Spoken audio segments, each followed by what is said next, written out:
ಡಿ.ಕೆ. ಶಿವಕುಮಾರ್ ಅವರೇನು ಮಾತಾಡಲಿಲ್ಲ. ಡಿ.ಕೆ. ಶಿವಕುಮಾರ್ ಅವರೇನು ಕರ್ಕೊಂಬನ್ನಿ ಅಂತ ನನಗೇನು ಒತ್ತಾಯ ಮಾಡಿರಲಿಲ್ಲ ಅಥವಾ ನನಗೆ ಹೇಳಿರಲಿಲ್ಲ, ಈ ವಿಚಾರ ಪ್ರಸ್ತಾಪ ಮಾಡಿರಲಿಲ್ಲ. ಇವನು ಯಾರನ್ನೋ ಇವನ್ನ ಭೇಟಿ ಮಾಡಿ ಮಾತಾಡಿದಕ್ಕೇನೆ ನನಗೆ ಭೇಟಿ ಮಾಡಿಸಿ ಅಂದಿದ್ದಕ್ಕೆ ಭೇಟಿ ಮಾಡಿಸೋಂಥ ಪ್ರಯತ್ನ ಮಾಡಿದೆ, ಭೇಟಿ ಮಾಡಿಸೋಕ್ಕಾಗಲಿಲ್ಲ. ದೂರವಾಣಿನಲ್ಲಿ ಮಾತಾಡಿ ಹಲೋ ದೇವರಾಜೇಗೌಡ ಅಂತ ಹೇಳಿದ್ದು ಬಿಟ್ಟರೆ ಇನ್ನೊಂದು ಅಕ್ಷರ ಮಾತಾಡಿಲ್ಲ.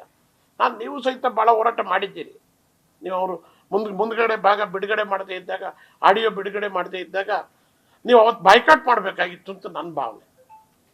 ಈಗ ನೀವು ಸಹಿತ ಈ ಸಮಾಜದ ಬಗ್ಗೆ ರಾಜಕಾರಣ ಮಾಡ್ತಕ್ಕಂಥವ್ರಿಗೆ, ಸರ್ಕಾರ ನಡೆಸೋರಿಗೆ ಎಷ್ಟು ಜವಾಬ್ದಾರಿ ಇದೆಯೋ ಮಾಧ್ಯಮ ಮಿತ್ರಗಳಿಗೂ ಸಹಿತ ಅಷ್ಟೇ ಜವಾಬ್ದಾರಿ ಇದೆ ಅಂತೇಳಿ ನಾನು ಭಾವನೆ ಮಾಡ್ಕೊತೀನಿ. ಇದನ್ನ ಯಾರು ನಾನೊಂದು ಮುಗಿಸ್ಬಿಡ್ತೀನಿ.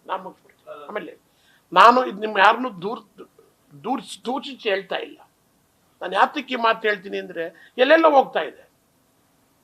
ಈಗ ಅವನು ಆಡಿಯೋ ಬಿಡುಗಡೆ ಮಾಡ್ತಾನೆ, ಆಡಿಯೋ ಬಿಡುಗಡೆ ಮಾಡುವಾಗ ಏನು ಹೇಳ್ತಾನೆ, ನನಗೆ ಕ್ಯಾಬಿನೆಟ್ ದರ್ಜೆ ಶಿವರಾಮೇಗೌಡರ ಮೂಲಕ ಕ್ಯಾಬಿನೆಟ್ ದರ್ಜೆ ಒಂದು ಅಧಿಕಾರವನ್ನು ಕೊಡ್ತೀನಿ ಅಂತಕ್ಕಂಥ ಮಾತು ಹೇಳ್ತಾನೆ.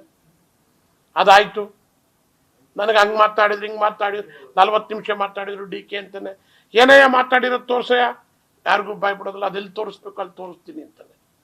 ಇವನು ಮೋಸ್ಟ್ ಕ್ರಿಮಿನಲ್ ಆ್ಯಕ್ಟಿಟ್ಯೂಡ್ ಮ್ಯಾನ್.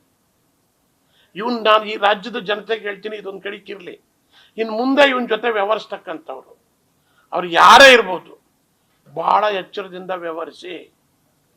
ಅವ್ರು ಯಾರೇ ಅವರ ಸಾರ್ವಜನಿಕ ಜೀವನದಲ್ಲಿ ಇವನೊಬ್ಬ ಮನುಷ್ಯನಾಗಿರೋದಕ್ಕೆ ನಾಲಾಯಕ.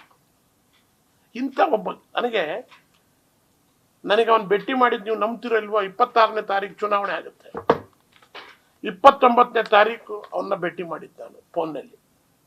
ಅದು ಬಿಟ್ಟರೆ ಅದಕ್ಕಿಂತ ಮುಂಚೆ ಅವ್ನು ನನಗೆ ಪರಿಚಯ ಇಲ್ಲ. ನಾನೇ ನಿಮ್ಗೆ ಹೇಳಿದ್ದೀನಿ, ಎಲ್ಲರೂ ಸಿಕ್ಕಿದ್ರೆ ನನ್ನ ಎಷ್ಟೋ ಜನ ಹಿಂಗೆ ಅಂತಾರಲ್ಲ, ಕೈ ಹಂಗೆ ಅಂತೀವಿ ಪಾರ್ಟಿ ಮೀಟಿಂಗ್ಗಳಲ್ಲಿ.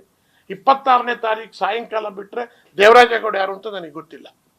ಮಾತಾಡಿದ್ದು ಬಿಟ್ಟರೆ ಬರೀ ಒಂದು ಫೋನ್ನಲ್ಲಿ ಮಾತಾಡಿದ ತಕ್ಷಣಕ್ಕೇ ಒಂದು ದೊಡ್ಡ ಅದಕ್ಕೆ ಒಂದು ಸೀನ್ ಕ್ರಿಯೇಟ್ ಮಾಡಿ ಒಂದು ದೊಡ್ಡ ಷಡ್ಯಂತ್ರವನ್ನು ಮಾಡ್ತಕ್ಕಂಥವನ ಬಗ್ಗೆ ನಾನು ಈ ರಾಜ್ಯದ ಜನ ಅವ್ರು ಯಾರ ಇರಲಿ, ಯಾವ್ದಾರ ಪಕ್ಷಕ್ಕೆ ಸೇರಿರಲಿ, ಮಾಧ್ಯಮದವ್ರು ಇರಲಿ, ಮಾಧ್ಯಮದವರು ಸಹಿತ ಎಚ್ಚರದಿಂದ ಇರಿ ಅಂತ ಹೇಳಕ್ಕೆ ತಗೊಳ್ಳುವ.